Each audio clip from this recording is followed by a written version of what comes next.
Assalamualaikum warahmatullahi wabarakatuh. Jumpa lagi dengan saya Ali Firmana Wiguna.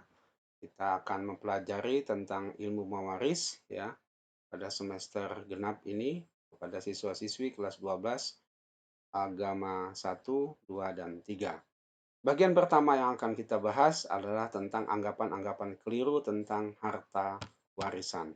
Di sini ada anggapan-anggapan keliru. Saya langsung saja. Nah, yang pertama ada anggapan bahwa pemberian orang tua yang masih hidup dianggap warisan. Tidak tepat kan? Karena orang tua masih hidup, maka tidak bisa dianggap warisan pemberian beliau, tetapi menjadi hibah atau pemberian. Karena kalau warisan itu yang memberi sudah meninggal dunia. Baik, yang berikutnya. Anak tertua laki-laki merasa yang paling berhak. Ya, tidak sedikit di masyarakat kita ada anggapan siapa anak laki-laki tertua, dialah yang merasa paling berhak mendapatkan bagian yang banyak ataupun juga yang berhak mengatur bagian adik-adiknya. Ini juga tidak tepat. Kemudian eh, saudara laki-laki dari yang meninggal dunia merasa lebih punya wewenang. Nah, ketika ada seseorang meninggal dunia, saudara laki-lakinya ya yang dari yang meninggal dunia, padahal yang meninggal itu punya anak, punya istri, ya, maka saudara laki-lakinya lah yang berhak mengatur sebagainya, bagian masing-masing ahli waris. Nah, ini juga tidak tepat, kecuali memang dia adalah seorang yang ahli dalam pembagian warisan. Nah, yang ke berikutnya, anak laki-laki dan anak perempuan sama bagiannya asal sepakat. Nah, tentu ini tidak bisa. Karena asal sepakat saja, asal akur, nah ini tidak bisa. Karena bagian masing-masing anak laki-laki dan anak perempuan itu berbeda. Ya, anak perempuan mendapatkan separuh dari bagian anak laki-laki. Kemudian ibu dan bapak sering terabaikan. Nah, ketika ada seseorang yang meninggal dunia, nah dia punya istri, katakanlah seperti itu, punya anak, anak laki-laki, anak perempuan, dan sebenarnya dia punya bapak dan ibu. Tetapi ternyata bapak dan ibunya seringkali tidak mendapatkan warisan. Nah, ini juga tidak tepat. Berikutnya lagi adalah anak yang merawat orang tua merasa berhak lebih banyak. Ketika orang tuanya sakit, ketika orang tuanya sudah tua renta, hingga perlu perawatan, perhatian, ya pendampingan dan sebagainya, maka anak yang merawat itulah dia merasa paling berhak mendapatkan harta warisan yang lebih banyak. Nah, ini juga tidak tepat karena semuanya ada ketentuannya. Yang berikutnya, saudara yang bertempat tinggal jauh sering dilupakan.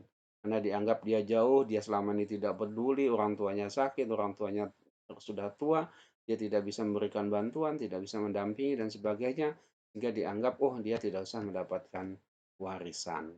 Ya. Nah, ini ada beberapa kasus sengketa warisan yang harus dijadikan pelajaran. Contohnya, belajar dari kasus Murniati gelap mata karena warisan. Murniati ini adalah seorang adik, kemudian ada abangnya, laki-laki, dan orang tuanya sudah meninggal. Mereka memiliki harta warisan sebuah rumah yang ditempati oleh Murniati, sementara abangnya tinggal di tempat lain. Nah, ketika itu harta warisan rumah itu tadi, sang abang ingin sekali menjualnya karena dia ingin mendapatkan bagian harta warisannya. Akhirnya si adik tetap tidak mau karena dia menempati rumah itu dan dekat dengan kampus dia kuliah. Akhirnya pada malam yang gelap, hujan rintik-rintik, sang abang datang ke rumah itu dengan menggunakan kunci cadangan yang dia miliki, kemudian membenturkan kepala Murniati ke dinding sampai meninggal dunia. Tentu ini sangat kita sesalkan. Ya. Kemudian sengketa warisan berujung di pengadilan.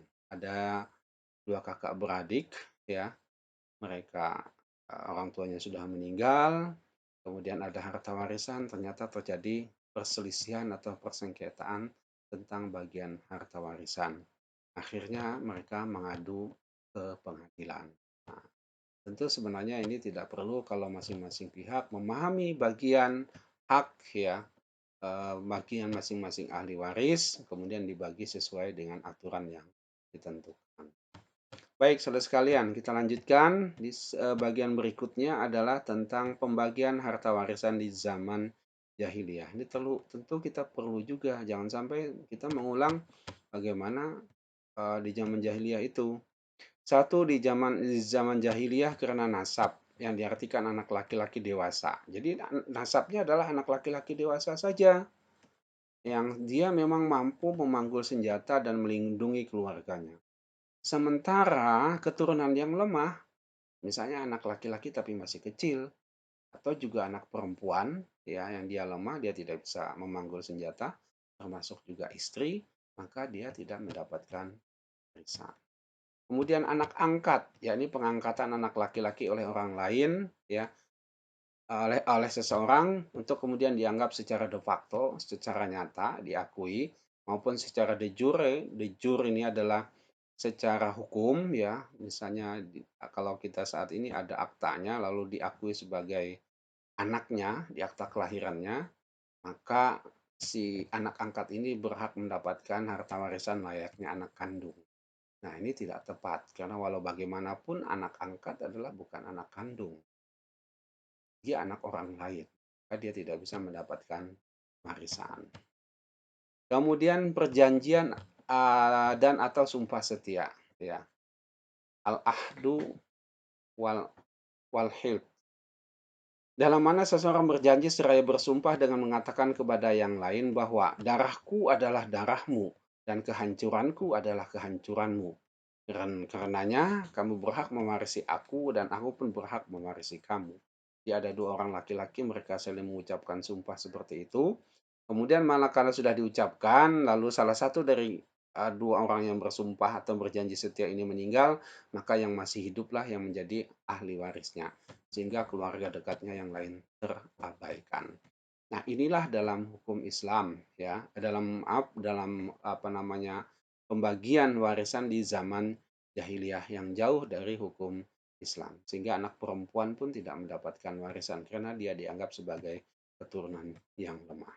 Mari nanti kita lanjutkan pada video berikutnya bagaimana pembagian warisan dalam Islam atau aturan-aturan pembagian dalam Islam tentang hukum warisan. Demikian yang dapat saya sampaikan, semoga bermanfaat. Ihdinas siratal mustaqim, wabillahi taufik wal hidayah. Wassalamualaikum warahmatullahi wabarakatuh.